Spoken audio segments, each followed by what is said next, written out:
Você acredita no mundo que há de vir? Se nós acreditamos no mundo que há de vir, nós vamos viver e nos preparar para o mundo que há de vir.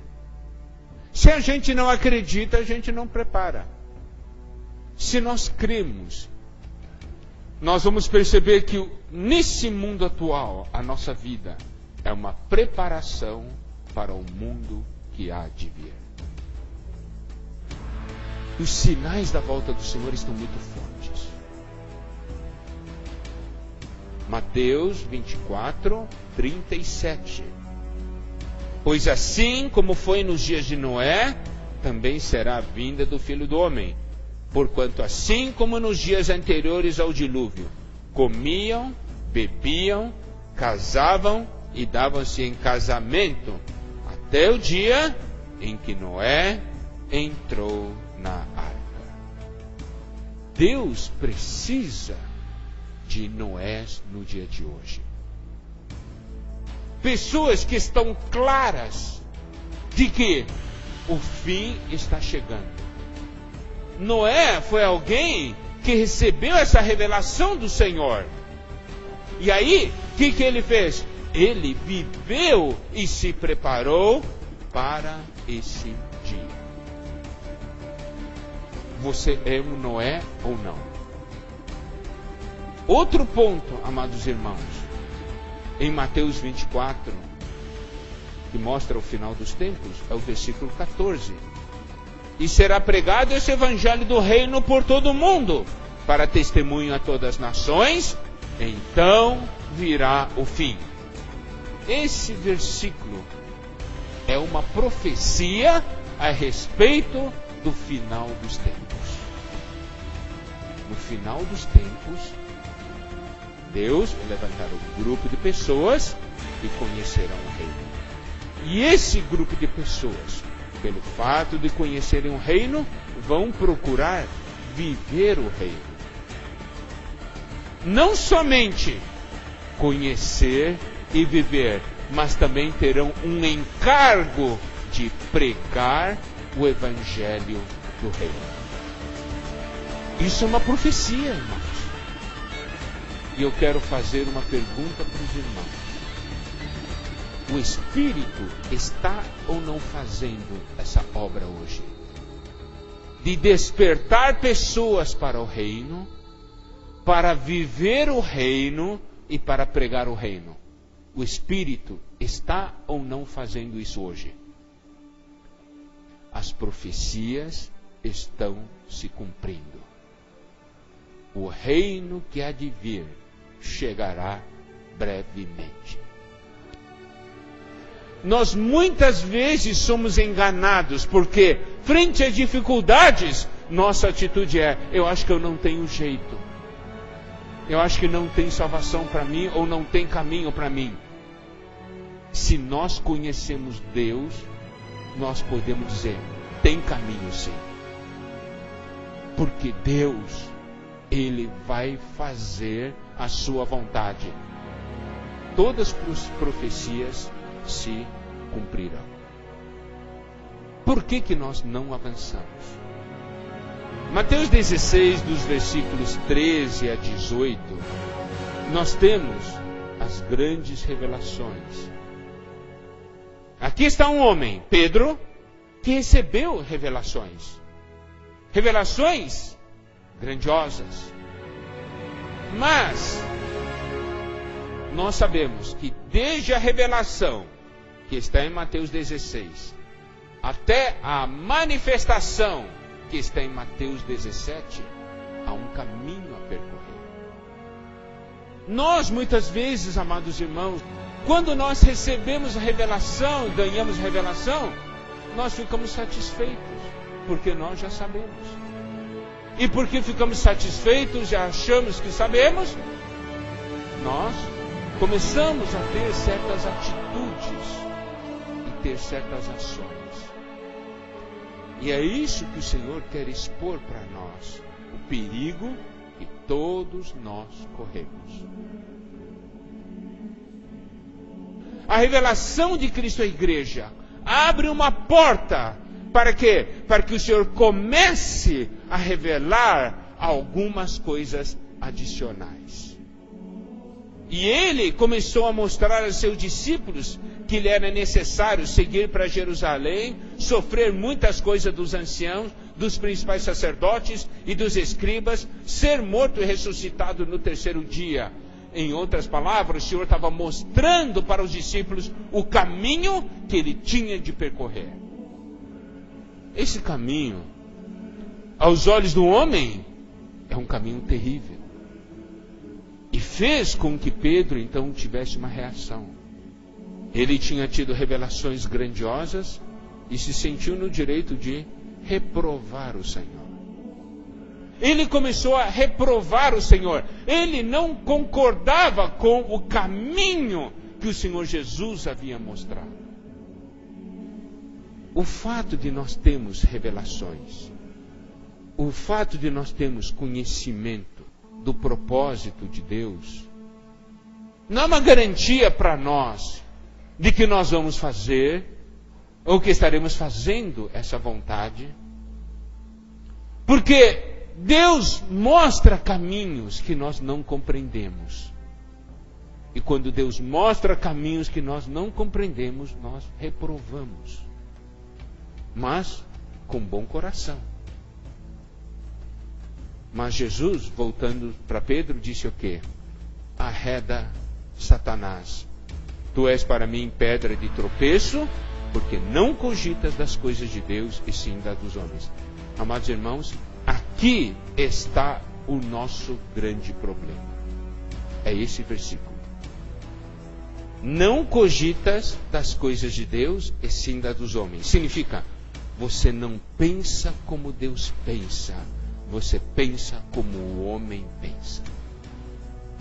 E quando nós pensamos como o homem e não pensamos como Deus, que o Senhor diz para nós o seguinte: você é para mim uma pedra de tropeço. Quando o Senhor está falando, tu és para mim pedra de tropeço, o Senhor Jesus está mostrando para Pedro o seguinte: Pedro, eu avanço dentro do propósito do plano de Deus. Mas você, porque pensa como o homem pensa, você faz com que eu pare. O plano para a sua vida é um plano de um homem sem Deus.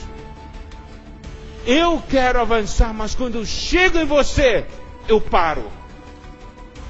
E ele falou assim: arreda Satanás. Satanás significa o quê? Adversário, opositor. Em outras palavras, ele chamou Pedro de: você é meu opositor. Você é meu adversário. Você se opõe a mim. Eu quero avançar, mas quando eu chego em você, eu paro e você resiste. Amados irmãos, eu quero falar uma coisa: o Senhor está voltando, o Espírito está trabalhando. Até quando nós vamos resistir e nos opor ao que Deus quer? O reino dos céus está próximo. É hora de arrepender. É hora de mudar. É hora de parar de se opor a Deus. Deus consegue avançar na sua vida?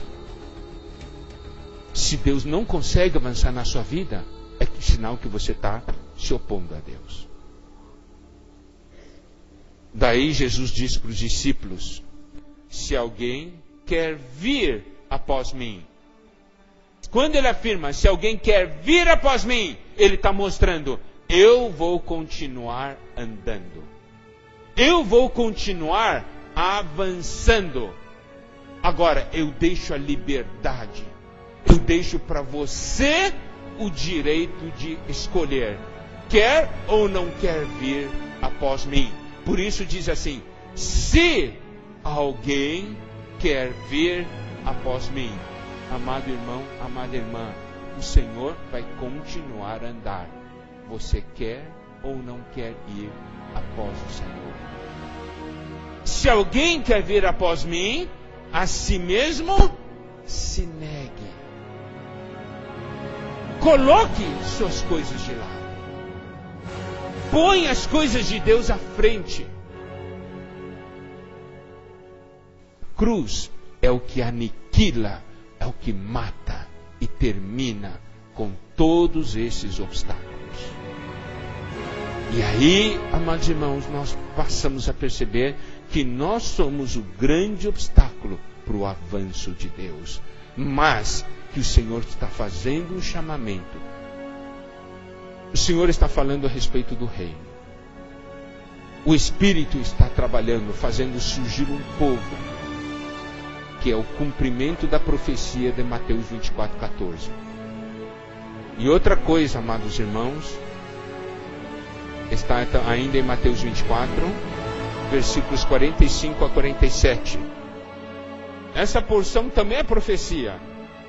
Essa porção diz assim: quem é, pois, o servo fiel e prudente, a quem o Senhor confiou os seus conservos para dar-lhes o sustento a seu tempo? Bem-aventurado aquele servo a quem seu Senhor, quando vier, achar fazendo assim. Em verdade vos digo que ele confiará todos os seus bens. Irmãos, hoje estamos vivendo o final dos tempos. Hoje Deus está procurando. Por isso ele diz: quem é?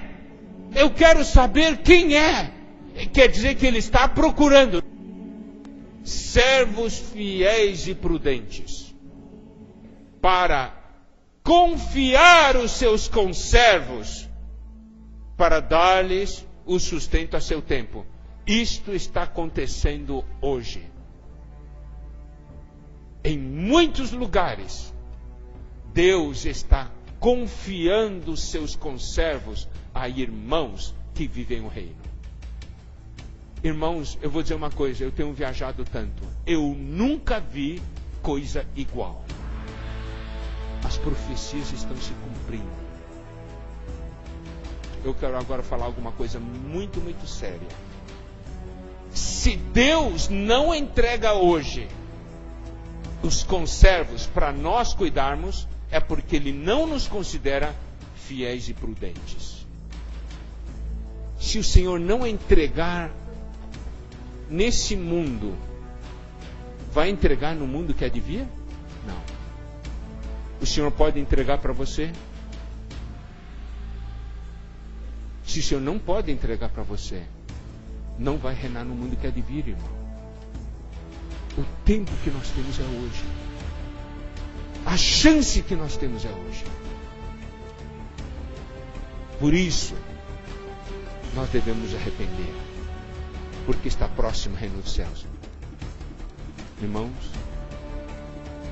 nós temos muita revelação no nosso meio. Mas o Senhor, quando chega até nós, Ele consegue avançar ou Ele para? Precisamos ter um coração de arrependimento e falar: Senhor, encontra caminho em mim. Eu posso ter sido um obstáculo. Pedro foi, naquele dia, naquele instante. Mas Pedro se arrependeu. E ele foi usado pelo Senhor. Se Pedro teve jeito, nós também temos jeito. A questão é: qual é o nosso coração no dia de hoje? Amados irmãos, é hora de acordar. Se nós conhecemos o tempo, nós vamos acordar. Que o Senhor nos abençoe.